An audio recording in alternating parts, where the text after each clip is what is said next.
Hello, everybody. How are you doing? I hope you enjoyed last week's midterm. Hopefully it was not too hard for you. It's basically the same material that we go over each week, so should be easy peasy lemon squeezy. So this next material I have for you today is from the tribal native religions, and the second part will be the African religions. And this is scheduled for November the 15th, 2021. Okay, in your Intro to World Religions class. All right. All right. So without further ado, let me go to the material.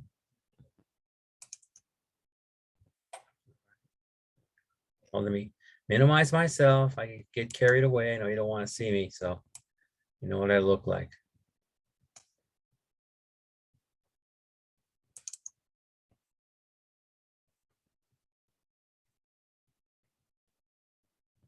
Okay, one more flick. There we go. Introduction to the world's religions.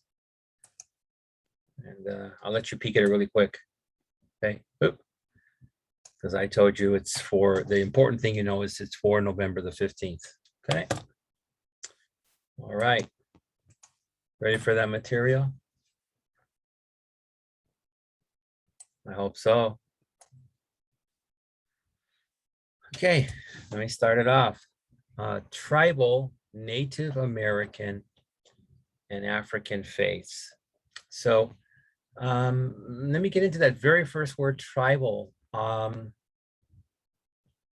because some of my East Asian students don't understand what that means, tribal. And, there's good reason for that, right?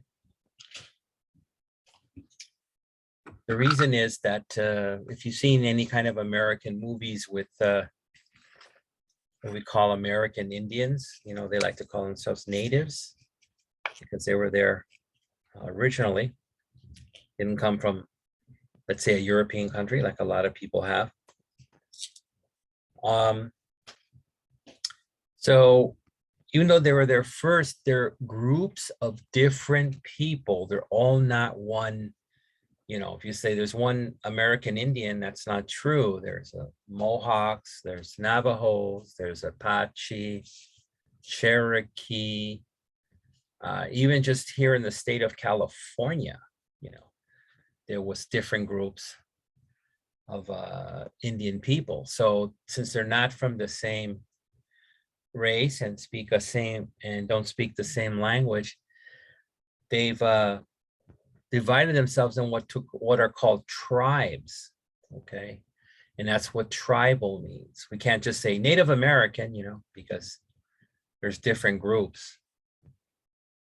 And so, like I said about my East Asian people, like let's say Japan and Korea are basically monocultures, mono meaning one, where the majority, and I mean the high percentage of the majority of the people, are only Japanese or only Korean.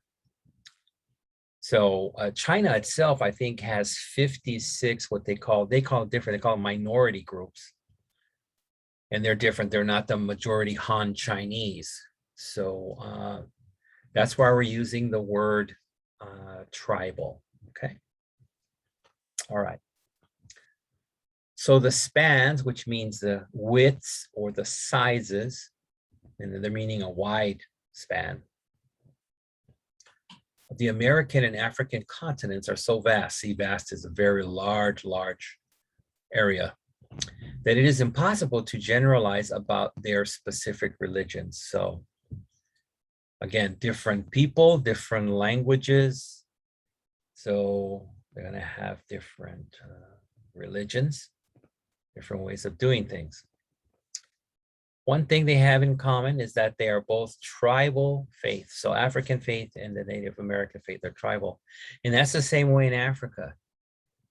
You know, there's not just one African people. There's the Kenyans and Nigerians and South Africans. And then within that group, there's also Zulus. So many different tribes, okay? Each tribe possessed or owned, and in some cases still possess, its spiritual ceremonies and beliefs. The spread of missionaries, that mean Christian missionaries, and the influx means a large number or group of people, of Western thought did much to diminish or lower the importance of the wisdom of these ancient peoples. Nevertheless, their influence on modern religious study continues, and it continues to this day. Native American religions. It is almost impossible to characterize Native American religions as a whole because of their amazing diversity. So that's what I just said, their diversity is just very wide. Knowledge about the development of religion in the Native American tribes is imprecise, which basically means not 100% or not perfect, okay?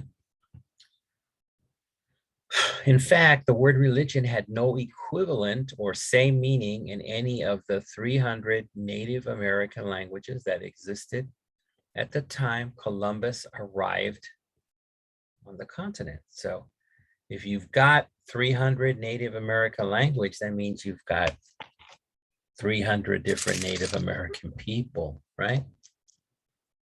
Okay, and in none of those languages was there an equivalent translation to religion, right? Here, I'll give you another fact. If you take another one of my history classes, you'll know that how did American Indians get the name Indians, right? Even though that's not what they called themselves. It's because Columbus was lost and he thought he was in India. So he called them Indians. But if you want a correct translation, like what do you call yourself? Like if you call the people from China, what do you call yourself? Oh, I'm Chinese, right?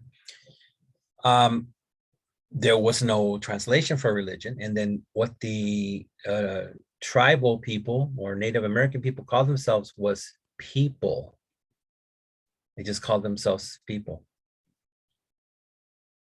So there you go. So let's go to our first E fact. The Lakota, which is a certain tribe, were nomadic, which means they were like the Mongolians. If the weather changed or food moved, animals moved to another area, then they would follow. Okay. Equestrian Plains Indians, that's equestrian means that they rode on horses, hunted buffalo and lived in teepees, which are the triangular tents.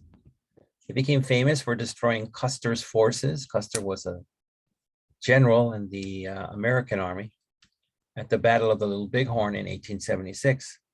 Okay.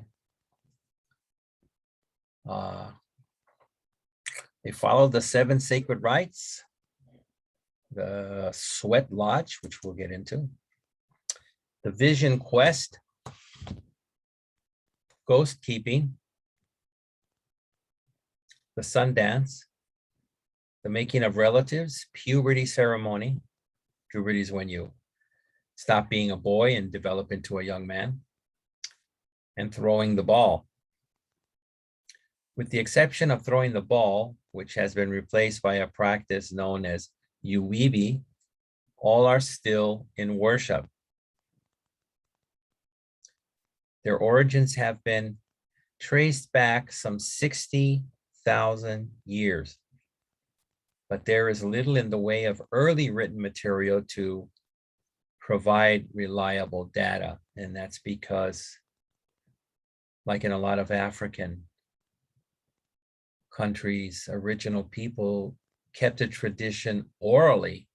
They had certain priests that knew the history and that could recite the history. So most things were not written down.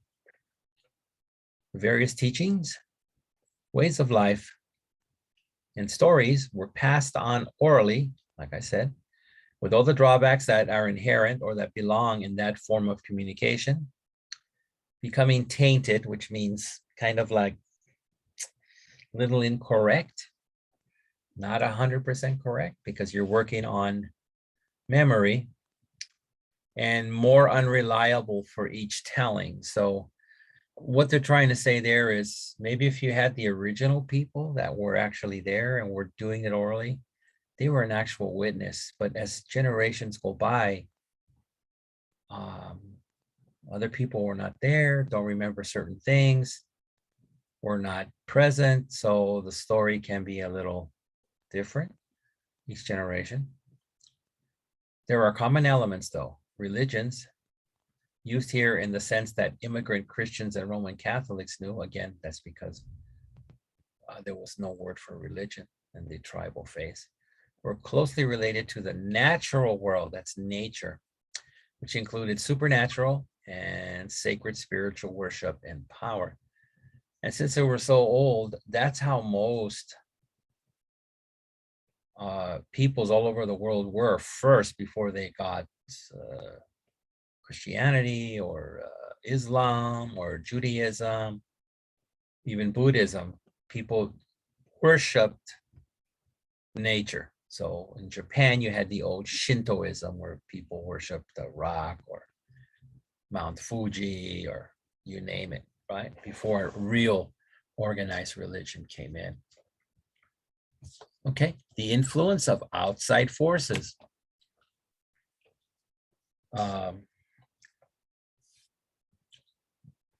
The invasion of settlers from Europe during the 19th century wrecked, means destroyed, the existing customs of the native people. Whole ways of life were radically changed, destroyed, or lost.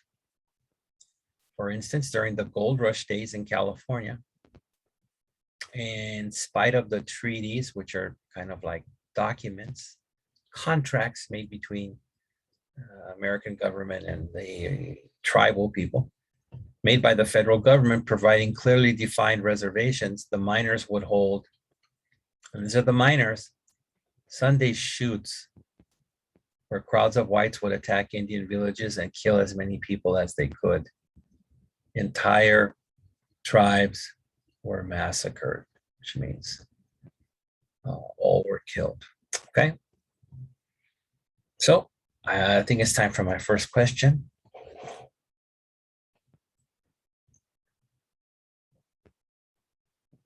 The new share, the whiteboard, my pencil. All right. Question 1.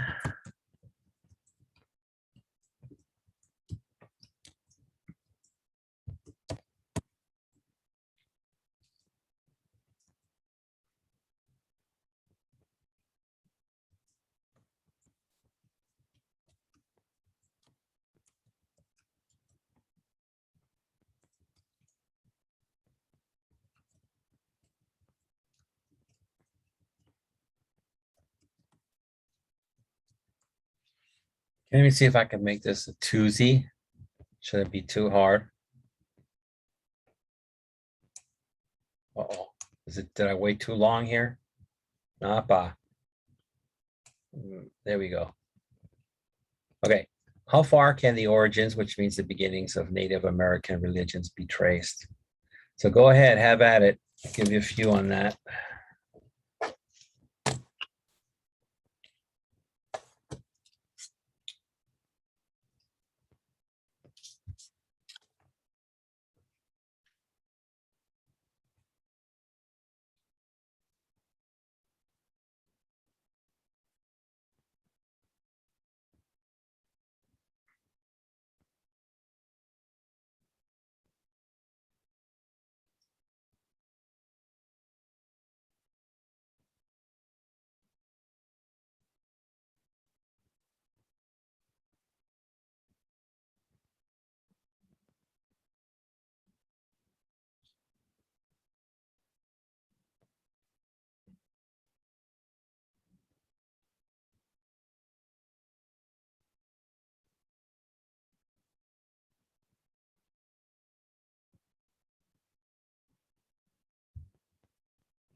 You hanging in there?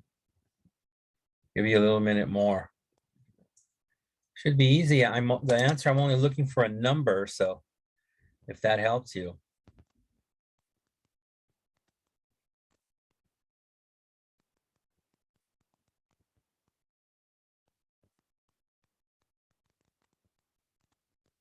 Okay, let me get the eraser.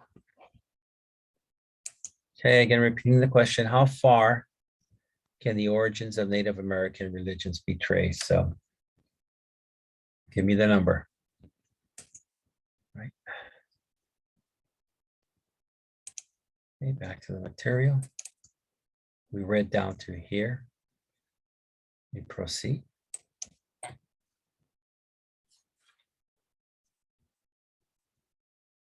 Oh, did I skip this? Let me see. I don't want to get anybody lost. Okay, so I read the influence of outside forces. I hit it one time. And okay, there we go. So let me match up on the book. Cool. That's where I want to be. Okay, Native American practices, which became institutionalized in the 20th century, has accepted some of Christianity's beliefs and has spread from coast to coast. So if you're confused, this has been institutionalized, means they made it a formal religion, which whatever rules that the United States government says, oh, you want to make a Christian church, you want to make a Jewish, what do they call it? Center? It's not a mosque, but a center. You know, there's certain rules and things you have to fill out. So this stepped away from just being Native people doing it at their own homes or on the reservation. So it became institutionalized in the 20th century. And in doing so, it accepted some of Christianity's beliefs and has spread from coast to coast, so California to New York. The church includes some 100,000 adherents, or means followers, from over 50 North American Indian tribes, including American Indians and Eskimos, right? So Eskimos are there too.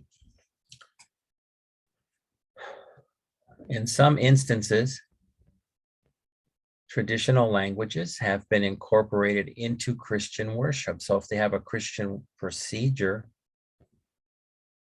they've had some, or they've conducted it in, like I said, maybe Cherokee or Apache, Ojibwe. It has received government support, particularly in the establishment of Indian schools. So some Indian schools have also been made. The church is also known as the Peyote religion. Peyoteism is based on the use of mezcal, which is obtained from peyote cactus. Eating it produces hallucinogenic effects. The drug was originally used for medicinal purposes and occasionally during warfare for divination. So it's a lot of big words there. So for American people, let's say that are not Native, when you hear peyote, right away they think of Indian religions, because peyote is, like I said, or like it said here, I'll just shred it a little bit more for you. There's a cactus that has a flower. They're usually like bright colored. And if you eat them, they're hallucinogenic, which means you will have dreams or visions of colors or strange things, right? And it's considered an illegal drug here in the United States. But if you prove that you belong to the Native American church, then you could do it without, getting arrested. The drug was originally used for medicinal purpose, so medicine, and occasionally during warfare for divination. Divination means trying to predict the future, okay? So this is a nickname of the Native American church. Peyoteism Was especially popular amongst the disenfranchised. That means people who did not feel part of society, ending in 1918 in the Native American Church. This cult would combine such indigenous elements as drumming, singing, visions, and the use of a sacred pipe with Christian practices. So as you, let's say, ate the mushrooms and you started seeing all kinds of colors from the rainbow, and visions could be, kind of like interpreted like strange dreams or what have you. Other people that were sharing your experience would be banging the drum, singing. Visions are your own, and then a sacred pipe to smoke. And this is even if they're within practicing Christian practices. Then there's also healing, prayer to pray for you in your situation.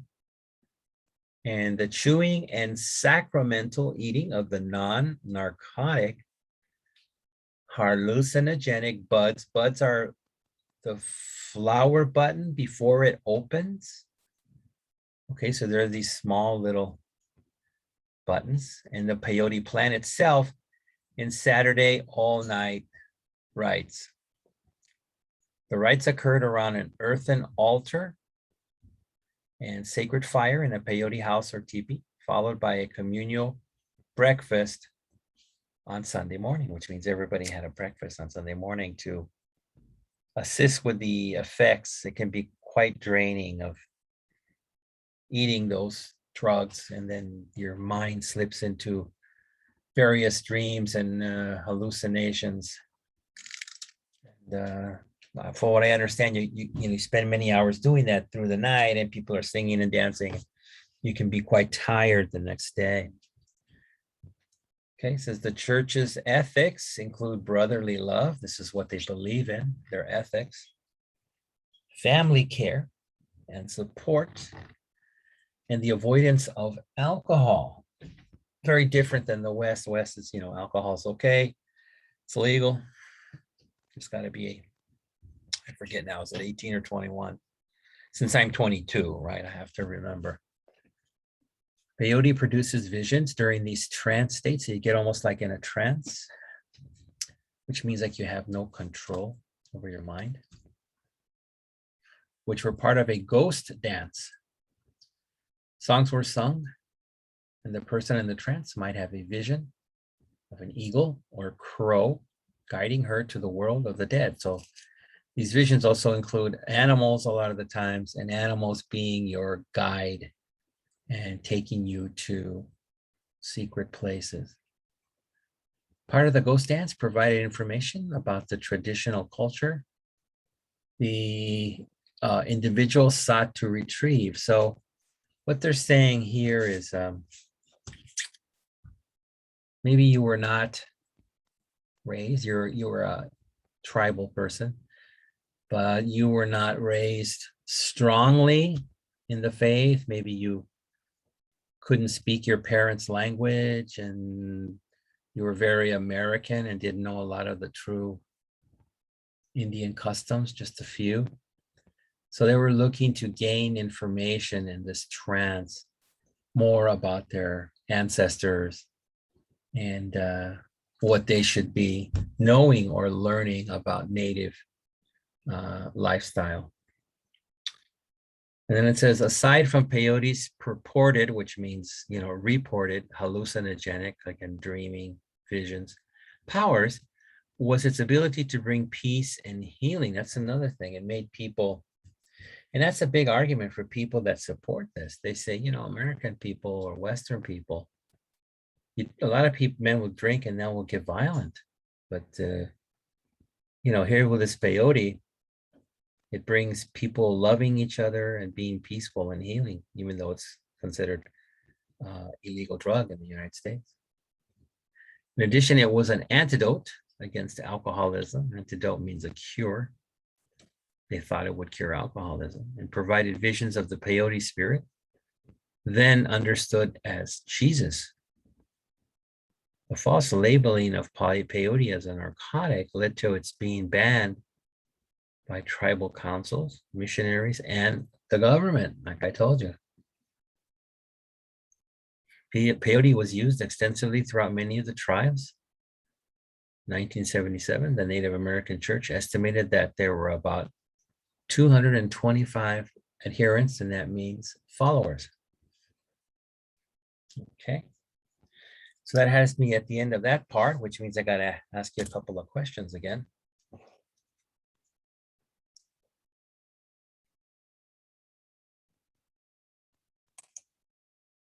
Okay, whiteboard, pencil. Question 2.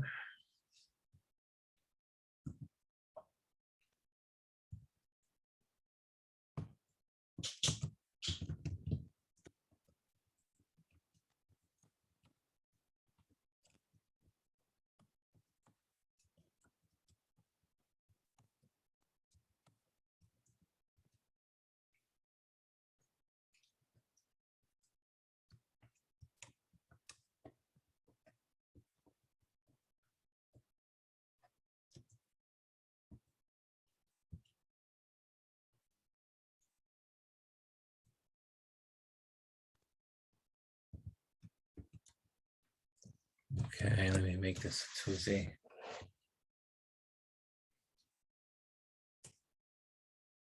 Okay, when did the Native American Church become institutionalized? Give me the year.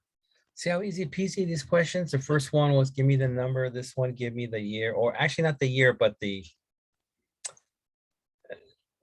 it's not a specific year, but a span of years. So just the number I'm looking for again. Okay, so go ahead.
Doing okay. Again, just actually the correct English is give me the time frame. Time frame.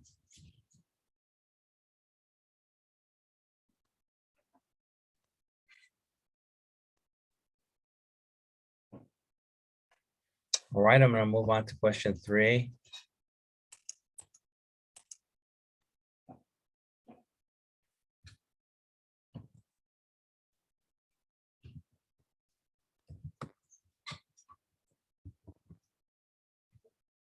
Maybe I should spell better.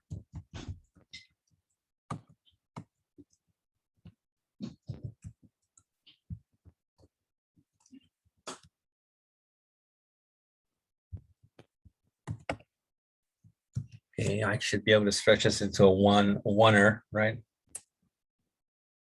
There we go. So what did the church ethics include? So just give me the list of their ethics. There's a number of them. And again, for new folks, if you give me 1, the guy that gives me 2 is going to get more points, and the guy that gives me 3 is going to get more points and on down the road. So go ahead and try to answer that.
Okay, so try to make that list a good list, not just one or two.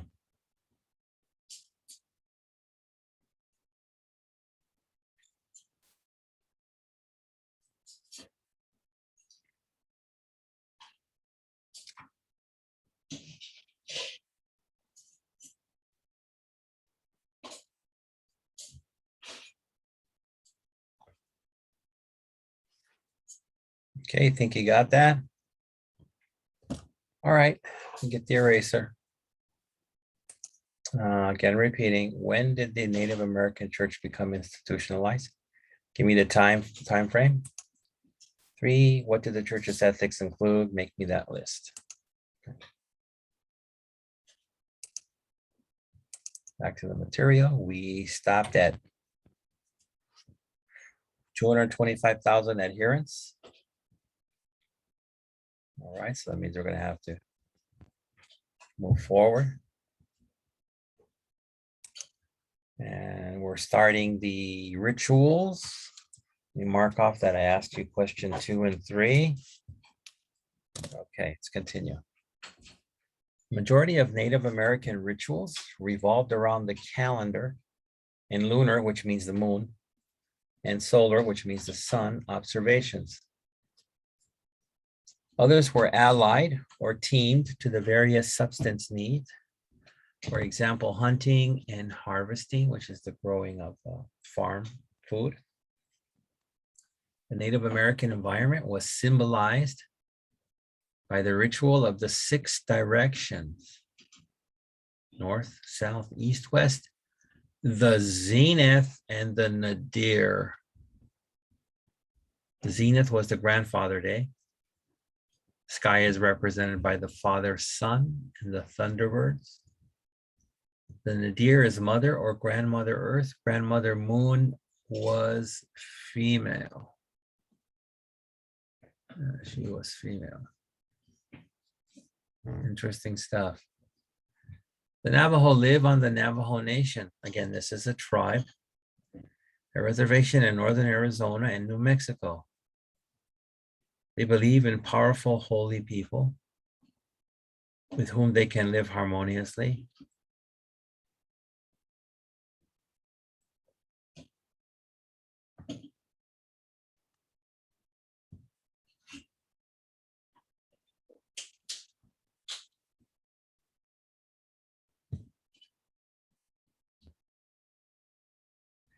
Continuing, the Navajo live on the Navajo Nation, a reservation, which is a designated area where only they live in northern Arizona and New Mexico. They believe in powerful, holy people, so be similar to priests, with whom they can live harmoniously. 24 Navajo chants, which is, that's a chant. The Buddhists have a chant too, Om, have been identified. One of the central chants is the Navajo creation myth that recounts what happened after their emergence on Earth. Okay. So this continues. Different tribes had different rituals. Nevertheless, the principle throughout the majority of the tribes was closely tied to nature and existence. So even though they had some different practices and beliefs, what was central to all of them was they were closely tied to nature and existence.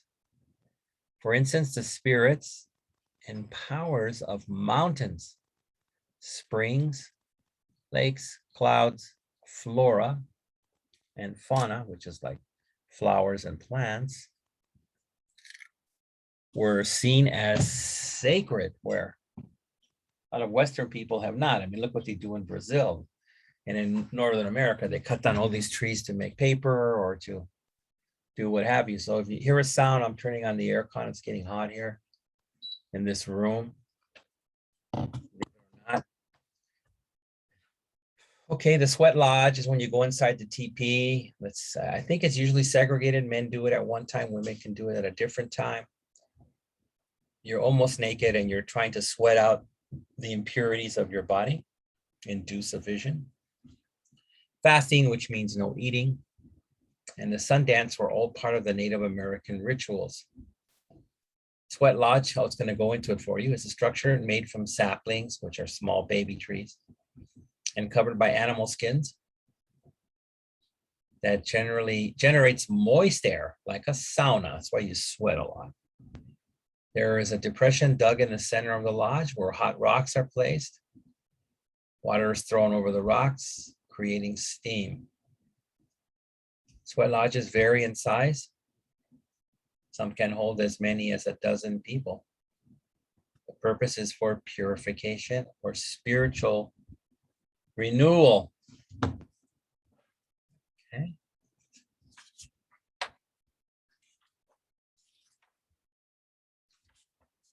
So let me check something here.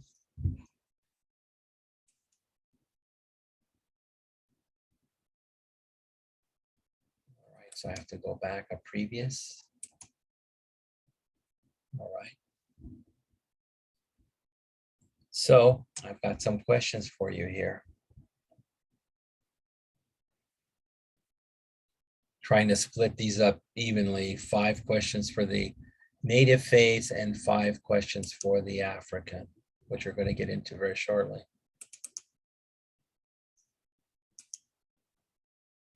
Question 4.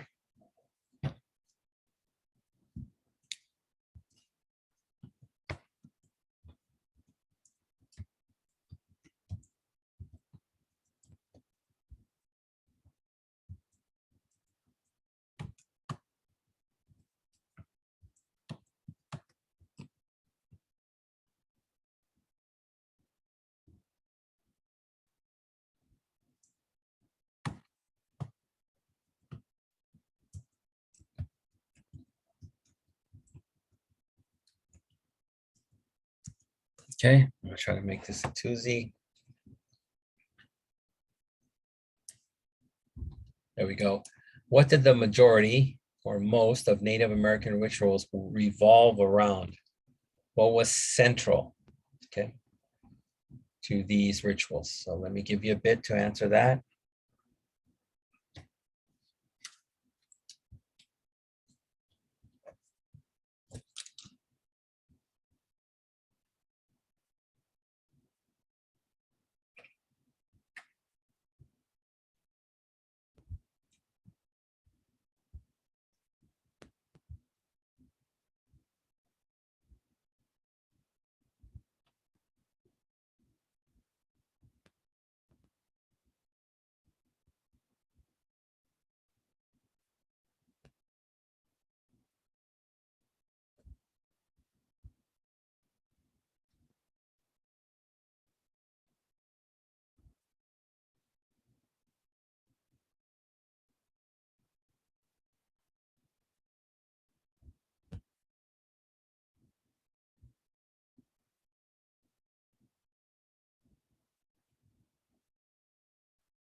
Okay, so that is also a list. It's a small list. It's just a few things.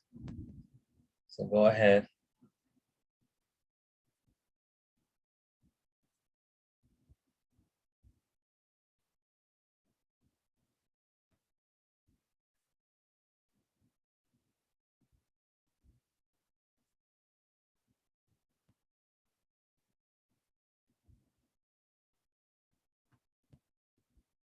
Okay.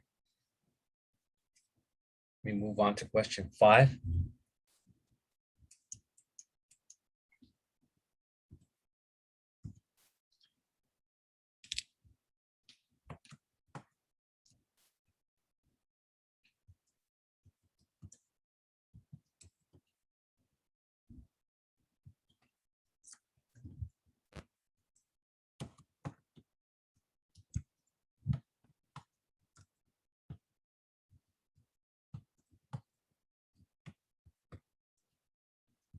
Okay, now we're going to exactly list the parts. Here, you just had to say what was central. So they're not asking you for the rituals. They're saying what is central to them. And here you have to list. And it looks like I have like 5 or 6. So go at it. More than one, please. Can I make this a onesie? Yes. Okay, go ahead.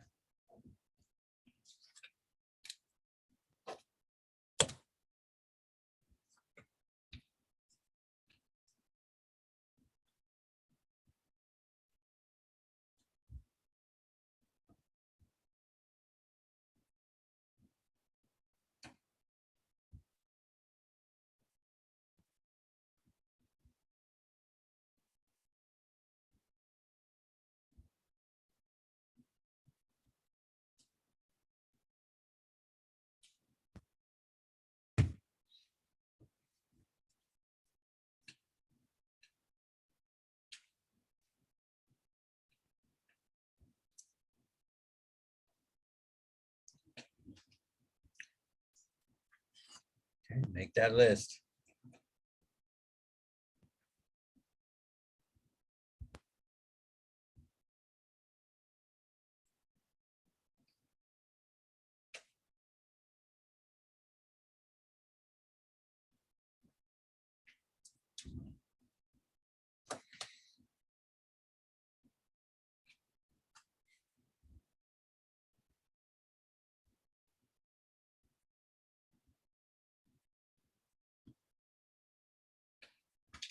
Okay, you should have a hold of that by now.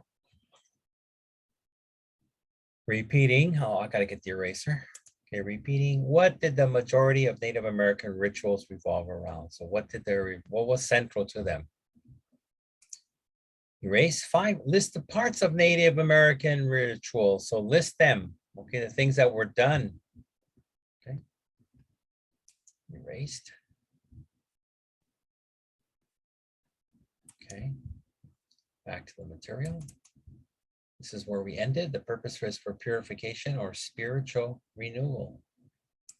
Now we finished with the American Indian or Native religions. Now we're going to move on to the African ones. Like I said, I have to split this evenly between the two. 5 questions for one group and 5 questions for the other. Here we go. Attempting to analyze or study religions across the vast continent of Africa is a daunting or terrifically difficult task or job. The second largest continent in the world after Asia, Africa contains more than 50 countries. So like I said, there's not only one group of people from Africa. It possesses amazing geographical variation and cultural diversity. Different languages, different beliefs, different ways of living, different eating habits.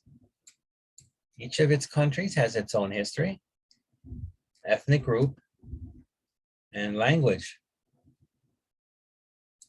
Many of the religions, beliefs, customs, and rites due to the environment. So like some people live in a desert, some people live in a mountainous area in which the followers were born, grew up, and survived. There's many factors that play into why people believe what they believe and do what they do.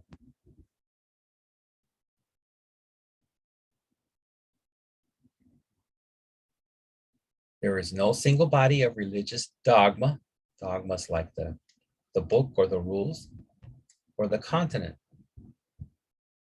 Yet many similarities are found among all the countries. So all are different, but all share some similarities. The simple common denominator is the belief in a single God or creator who is somewhere else, does not live on earth. Okay? So they might have different ways of interpreting, but the common thing is that they all believe in just one God, not a multitude of gods like the early Greeks or the Romans. Even though in some instances there is a collection of gods, there's usually one supreme, one who is all powerful and who has domain over all, which means power over all. These other spiritual beings can nurture spirits or help spirits and ancestors, and are often called the children of God. Sacrifices to lesser spiritual beings go to the supreme being. Many of the religious groups in various parts of the continent are on the decline, which means some of the smaller groups are going down, getting less and less believers and followers. So that's what happens when you compare to bigger groups in anything. All right, let me make sure my book is following correctly. All right, let's continue here. Where is that arrow hiding? There it is. Okay. The largest religious influence in Africa has been Islam, which came first to North Africa, which is right below Spain. Islam spread early on the Mediterranean shores from Egypt to Morocco. Islamization of African was well advanced by the 9th century. Muslim dynasties were established in West Africa as early as the 11th century in Takrur and Kanem. Here we have another e-fact. In the 19th century, Muslim mysticism, so again, the study of mystical things that for a lot of people cannot be proven, spirits and what have you, called Sufism, was considerable influence in Saharan and Sudanic Islam. Closely associated with Sufism in sub-Saharan Africa was the veneration of the Wali. And these were the holy men of Islam. And in the influence of the Muslim healing arts, such as the Quranic erasures and protective amulets, which are things that you wear like jewelry, but considered to have protective magical powers. Ornaments worn as a charm against evil. Okay.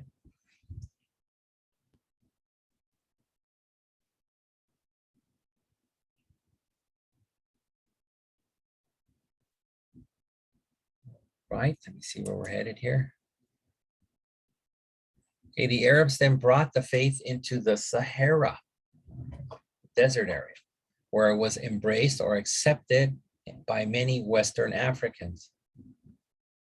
People often mistakenly think of African religions as being exclusively concerned with animism, which is, study of spirits, sorcery, witchcraft, and various tribal rituals.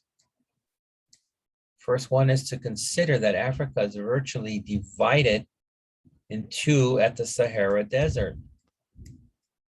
It is cut almost equally in two by the equator, meaning it is bound in the north by the tropics of Cancer and in the south by the Tropic of Capricorn.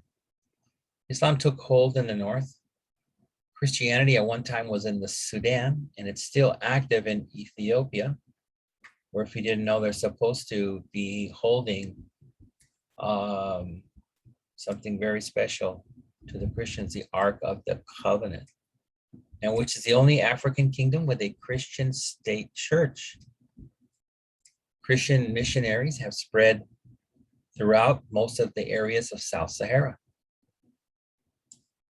In a dense tropical forest that is, ancient traditional beliefs are still active. So people in the forest still might have traditional beliefs, except where missionary zeal is a like the strongest form of belief you have in religion. You'll do anything. There's no, well, I'll rest today or I won't go to church. They have zeal. That's why they're called zealots, and has made a presence in a country. In those cases, the majority of the people have followed the customs and beliefs of the imported religion. Even so, it is highly probable that there has been an intermingling, which means a mixing of the traditional with the new. Okay. All right, so that, I finished that part, so that means back to the questions.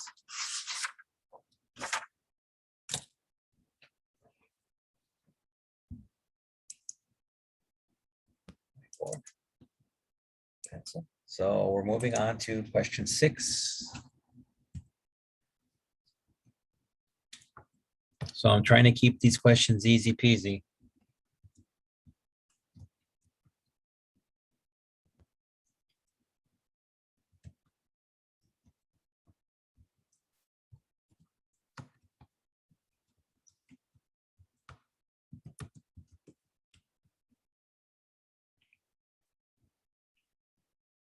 Oh, let me correct my English here. It's not is. I want to talk back in the past.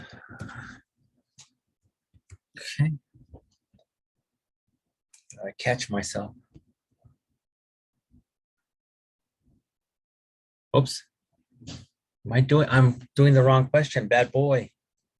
I'm skipping ahead. Here I'm talking about making this nice and easy peasy, and I'm going ahead of myself. Okay.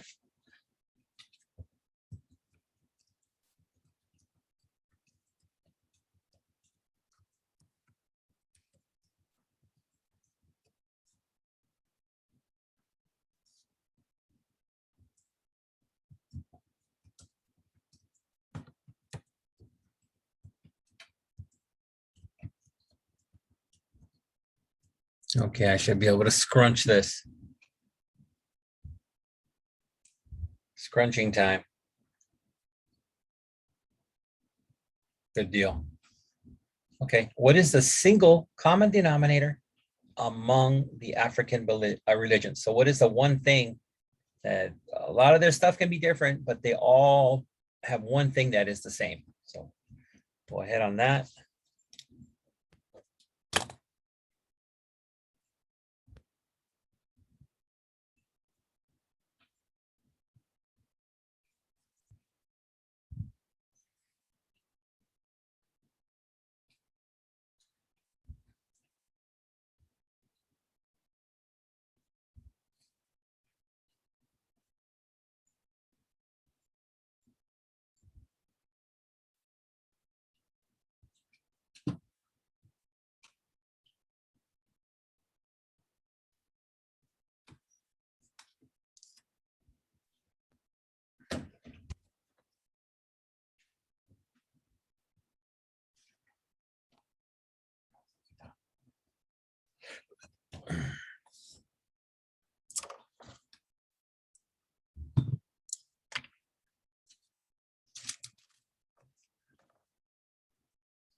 Okay, you guys doing okay on that? That should be easy. It should not be confusing.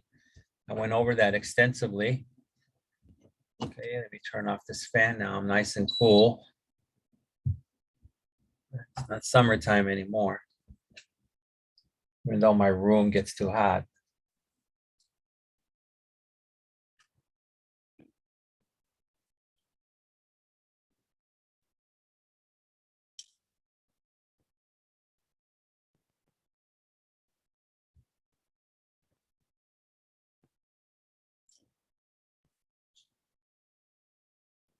All right, let me move on to question 7 then.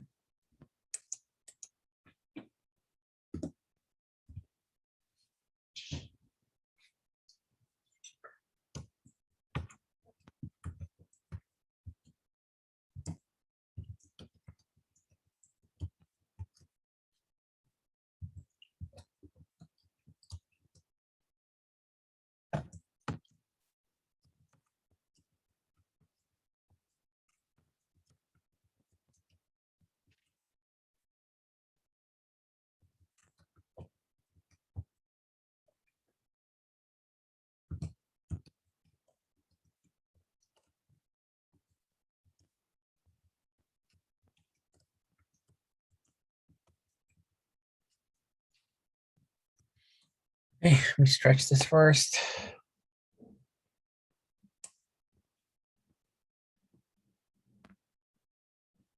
Good deal. I did it.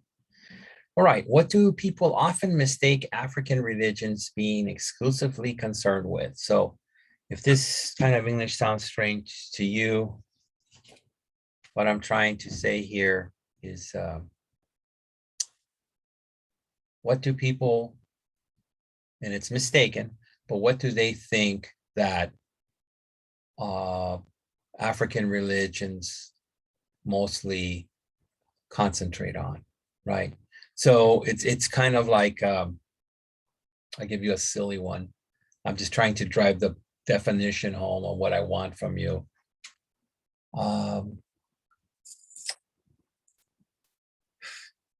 It's like a lot of, let's say, Japanese people, they think, they've told me, they think before they ever come to the United States, they think that Americans eat McDonald's every day. Okay, and the same with American people. They mistakenly think that Japanese people eat sushi every day. You know, it's a little too expensive to do that. So go at it here, 6 and 7. Take your time.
All right, let me mark down that I've asked you these. I would say 7 is kind of like a list, and 6 is like 2 sentences long, right? I'll give you a couple more with that.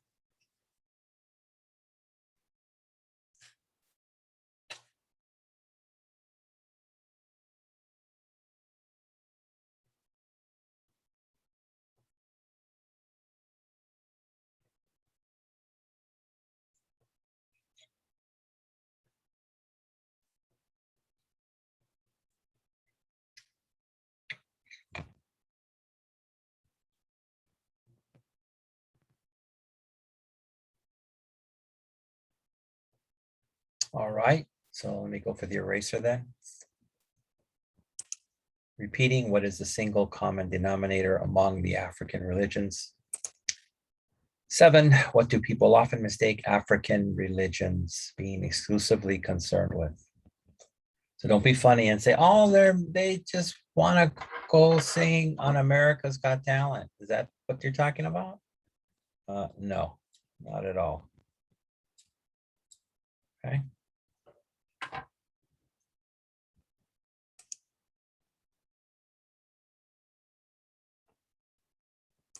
Right, back to the material.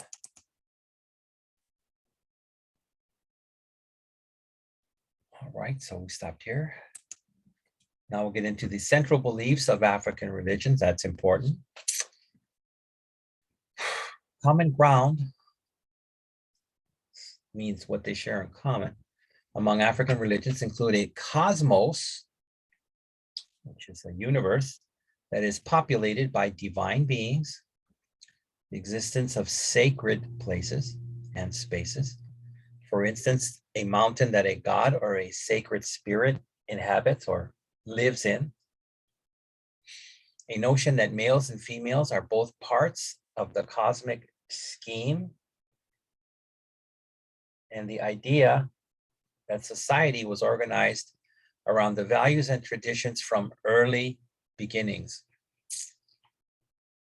Africans have taken strong steps over the years to stave off, which means fight off, the influence of foreigners onto existing traditions and beliefs in an effort to preserve indigenous, which means original, cultures. These efforts have not always been successful.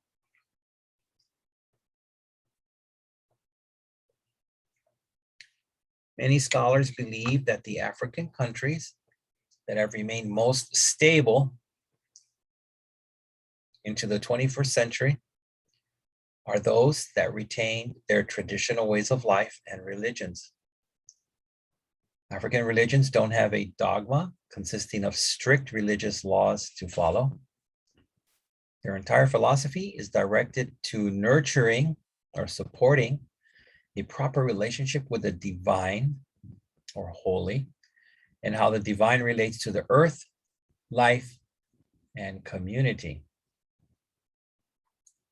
Their rituals revolve or are centered around establishing and maintaining a relationship with the spiritual forces in nature and with the gods. Okay.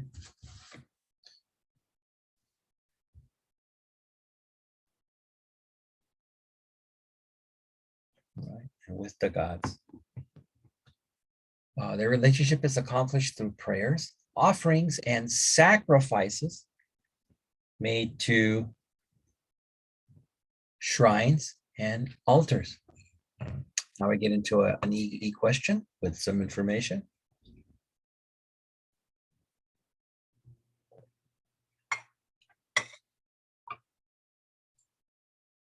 No one knows for sure, or actually the question first is, how many religions are there in Africa? No one knows for sure. Africa is a veritable hub or center for missionaries. Thus, in addition to the traditional beliefs and independent churches, the Roman Catholic Church made inroads, as did the Baptist and other Protestant denominations. The Ethiopian Church, formed in 1892, had connections with the African Methodist Episcopal Church in the United States. Wow. A sacrifice often means the shedding of blood. The ritual of sacrifice releases the vital force that sustains life. In some parts of Africa, a blood sacrifice must be made to the gods. Nowadays, animals are sacrificed, although it wasn't always that way. Typically, a goat or chicken is consecrated, which means prayed upon. Ritually slain, which means it's killed in a ritual manner, not different, but the same.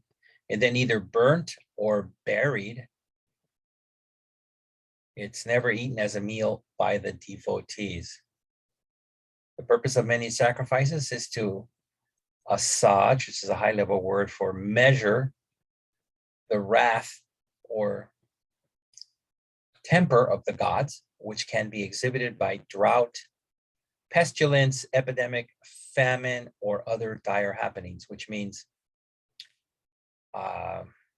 like if you didn't do enough sacrifices, the gods might be really, really angry, and they will bring drought, which means you will not have rain for a long time, and your crops will die for the farmers.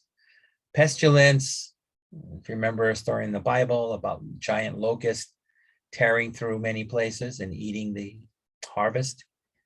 Epidemic, like what we're having now with the COVID. Famine, which means people just straight out starving, or other dire happenings, right? So you got to keep the gods happy, otherwise they will seek their revenge. Okay. The shrines are unimposing edifices, so they're not fancy, gold colored, decorative. They're humble. See, insubstantial means you might not even notice them. Little structures placed wherever it seems appropriate. They don't even have to be permanent, so they can be destroyed after a short time, which mostly church, mosque, Judaism, the shrines, they're supposed to be forever. Ancestors play an important part in the beliefs, acting as the go-betweens for spiritual access. So that means your ancestors will try to talk to the gods so that you can go to heaven. Your dead ancestors, that is, right? People don't automatically become ancestors when they die. Oh, interesting fact. I would think that once you die, you're the ancestor, but it says, no, first they need to have lived a good life, a moral life that has contributed to the community. When a person gets seriously ill, the cause is some kind of emotional or social conflict, and it is the ancestor who has been watching over the person who delivers the reprimand of illness. So what that says is, I guess if you're not living a good life, you're doing bad things, and you get seriously ill, obviously it's sent by the gods, and the person that will bring this disease or illness to you is one of your dead ancestors. Wow. Okay, I'm done with that part. So I need to go back for a couple more questions. All right. Where's that arrow? My board. Pencil. Question 8.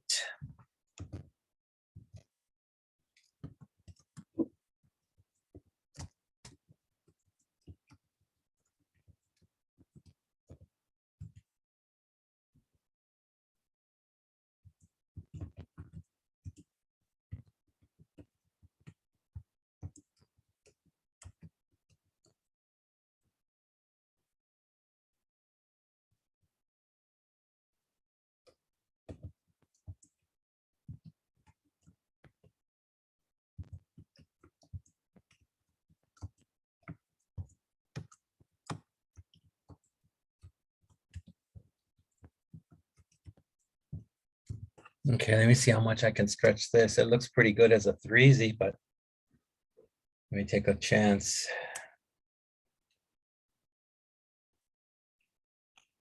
A little bit more. All right. Success. How is a relationship with spiritual forces in nature and with the gods accomplished? So what do you have to do so that you can establish a relationship with spiritual forces in nature and with the gods? Okay, so take your time in answering that.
Okay, you think you got that?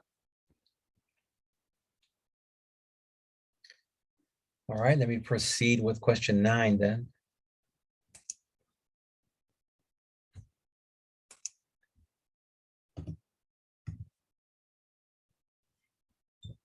Looks like we just read this information. This should be quick for you.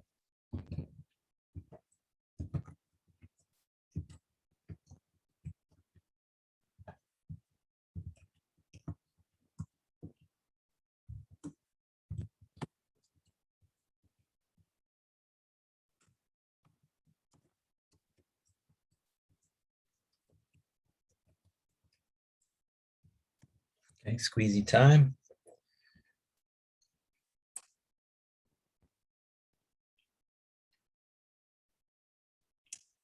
What is the role that ancestors play in African religion? So what is their purpose? What do they do? So go ahead. I'll mark off that I asked this question.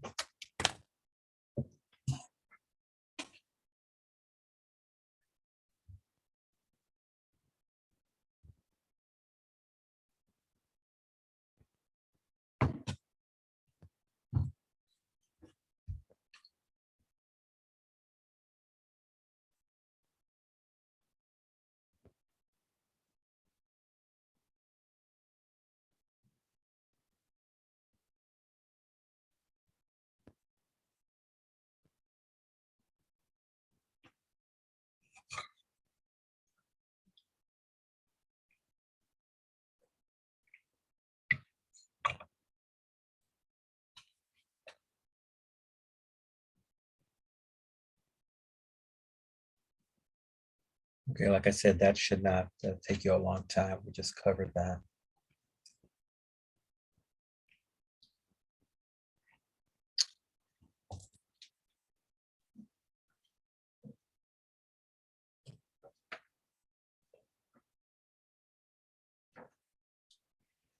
All right, you go to the eraser. Repeating, how is the relationship with spiritual forces in nature and with the gods accomplished? How do you do this? How do you reach this goal? 9, what is the role that ancestors play in African religion? What do they do? What is their important role? What must they do to assist you, the present, the living, and to help themselves? Okay. Back to the material. Okay, now we're going to start at the top here, and this will be the last part of our reading. Okay, I'm sure you're happy with that. Yay. All right, the rituals of African religions. There is a common thread in the rituals throughout Africa. This is especially true with those concerned with progress throughout life. Birth. An expectant mother is an important person. That means a pregnant woman. As in the United States, a child may grow up to be president. In Africa, a male child may grow up to be a chief. The actual birth rarely takes place in the presence of a man. Wow, men are not allowed. Get out of here. The child is anointed by a priest, which when they put the holy waters on the baby. Naming the child is very important and usually consists of a given name, followed by the name of the father, then the grandfather's name, and after the ceremony, there will be songs, dancing, and a feast. Feast means a lot of food to be eaten. Okay.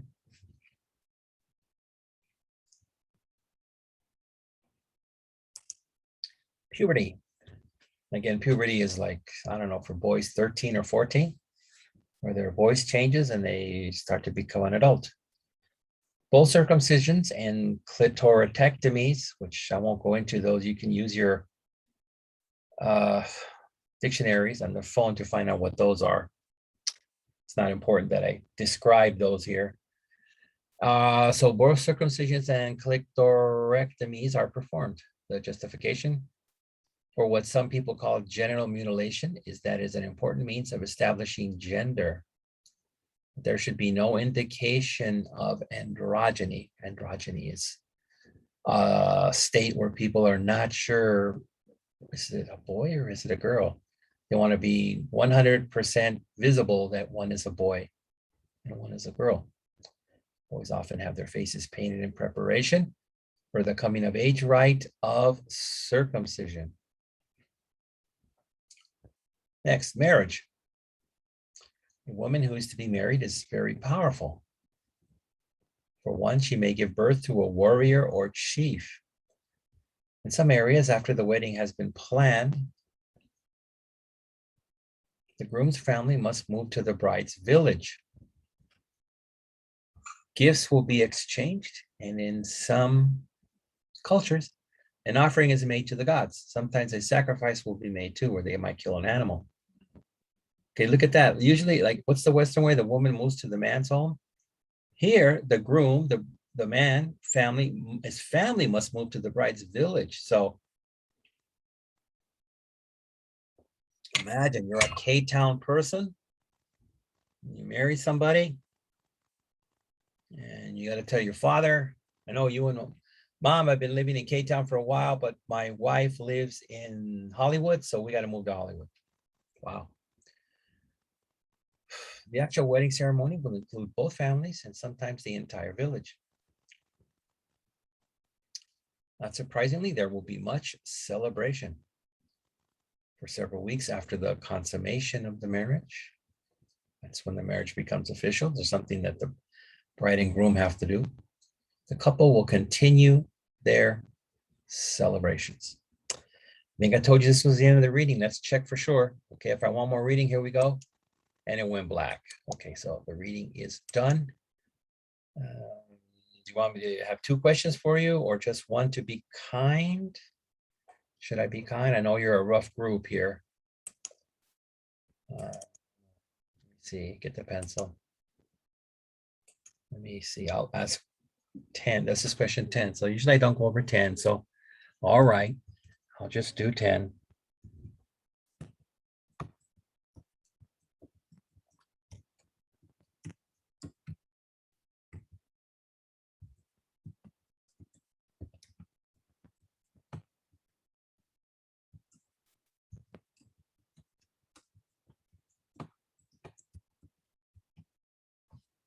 Get my spelling correct.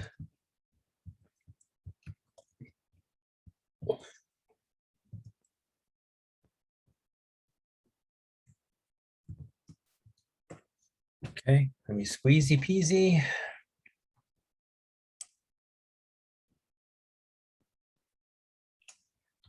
All right, who is considered an important person in African religion? So go at it. This is your last question. We shall be done. Okay.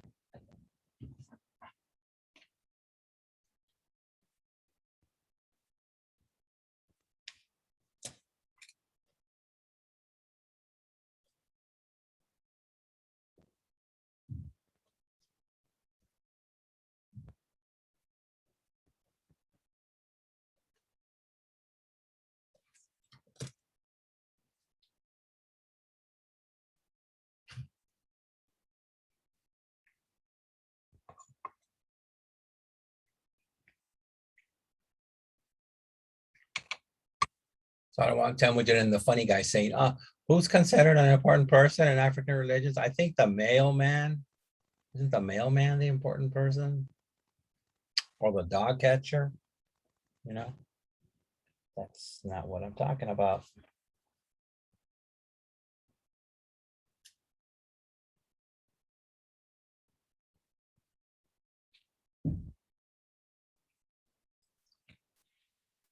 Okay, you think you got that? Let me go for the eraser. Repeating, who is considered an important person in African religions? Okay, give you a hint, it might be a lady. Okay, all right, that's it. Let me, whoops, actually I got a stop share. Be careful, you're gonna see me again. Hey, there I am. Hey, okay. So we finished the lesson again for 11/15/21. All right, and take care. And I'll send you another lesson before Thanksgiving. All right, see you soon. Bye-bye.